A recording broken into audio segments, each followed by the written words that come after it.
50,000 বছরের রাস্তা হবে, যার যার কবর থেকে হাসরের মাঠ। ফুলচেরাতে পুল হবে 30,000 বছরের রাস্তা। আমার উম্মতগুলো কিভাবে রে পায়ে হেঁটে তারা অতিক্রম করবে?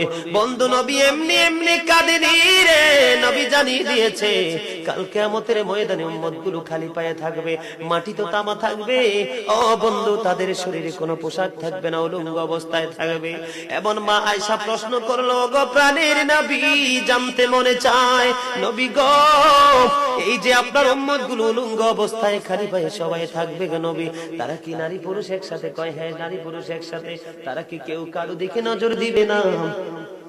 এবার আমার নবী বলেছে, আয়েশা রে, কেমন করে নজর দেবে রে আয়েশা?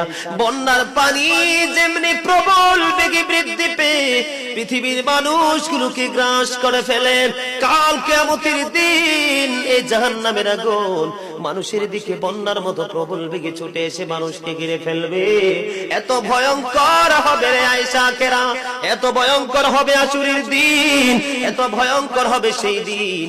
আর সেদিন এত বিপজ্জনক হবে, একটা পুরুষ আর একটা নারীর দিকে তাকাইবার মতো সুযোগ থাকবে না।